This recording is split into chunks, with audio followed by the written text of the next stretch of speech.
La communauté, j'espère que vous allez bien, moi ça va. Alors n'oubliez pas surtout d'activer la cloche des notifications pour mes prochaines vidéos.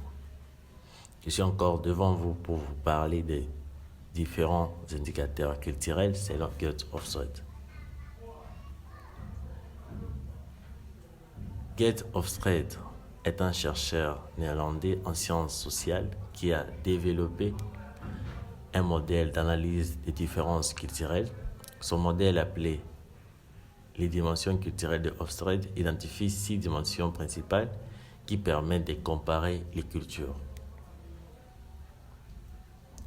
Voici les différentes dimensions et quelques exemples liés au contexte congolais. Premièrement, nous avons l'individualisme ou collectivisme. Deuxièmement, nous avons la distance hiérarchique. Troisièmement, nous avons les contrôles d'incertitude. Quatrièmement, nous avons la dimension masculinité ou féminité. Cinquièmement, l'orientation long et court terme. Sixièmement, nous avons les indulgences. Gert Hofstede, dans son ouvrage Culture and Organization International Studies of Management and Organization, publié en 1980, Gert Hofstede exposait les 4 dimensions majeures qu'il utilisa dans le cadre de son étude chez IBM. La distance hiérarchique, c'est-à-dire les degrés d'inégalité en matière de pouvoir et d'autorité qu'un membre d'un groupe accepte et auquel il s'attend entre son supérieur hiérarchique et lui-même, ainsi que les membres d'une société au sein de laquelle la distance hiérarchique est élevée acceptent l'ordre hiérarchique établi et leur place au sein de cette hiérarchie sans remettre celle-ci en question.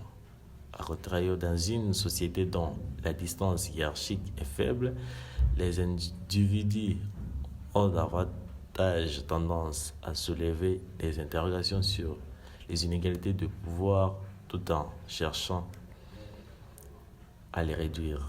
Pourtant, en RDC, cette dimension se réfère à la manière dont les membres d'une société perçoivent et acceptent les inégalités de pouvoir.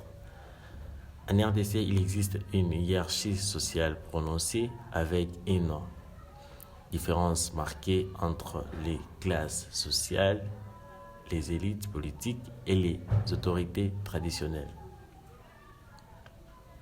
Deuxièmement, nous avons individualisme, ce qui est comme le collectivisme, soit la dimension selon laquelle le je prime avant le nous dans certaines sociétés, je veux dire, et les autres où les intérêts du groupe passent avant les intérêts personnels des membres de ces groupes. L'individualisme se réfère à la préférence pour l'indépendance et l'autonomie individuelle, tandis que le collectivisme met l'accent sur l'importance du groupe et des relations sociales. Ça, c'est en RDC.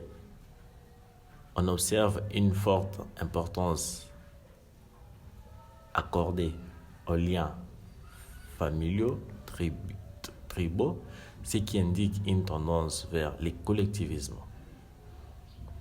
Troisièmement, nous avons l'approche masculine ou féminine, c'est-à-dire la tendance pour une société est à privilégier la compétitivité et les rapports de force à l'humanité et la recherche des consensus. On parle alors des sociétés masculines ou vice-versa, sociétés dites féminines.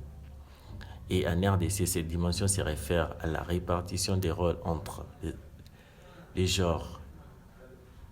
Une culture masculine met l'accent sur la compétition, l'ambition et la réussite, tandis qu'une culture féminine met l'accent sur la coopération, la modestie, voulais-je dire, et la qualité de vie. En RDC, on observe une certaine valorisation des rôles traditionnels de genre avec une division du travail entre hommes et femmes plutôt prononcée. Quatrièmement, nous avons les contrôles de l'incertitude, c'est-à-dire les degrés de tolérance des membres d'un groupe vis-à-vis des situations incertaines ou ambiguës.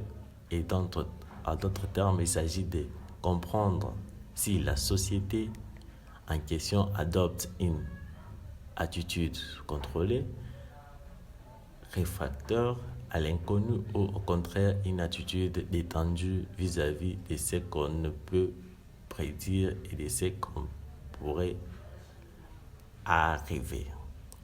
En RDC, ces dimensions se réfèrent à la manière dont une culture tolère ou évite l'ambiguïté et les situations incertaines. En RDC, en raison de la situation politique et économique stable, on peut observer un certain niveau d'évitement de l'incertitude. D'où il faut noter que ces exemples sont des généralisations et qu'il peut y avoir des variations individuelles au sein d'une culture. De plus, la culture congolaise est diverse et complexe avec différentes sous-cultures, groupes ethniques, ce qui peut entraîner des variations dans les comportements et les valeurs culturelles. Voici ce que je pouvais vous dire sur les différentes dimensions selon Get of Thread. Et surtout, n'oubliez pas de vous abonner à la chaîne et restez branchés sur mes prochaines vidéos. Merci.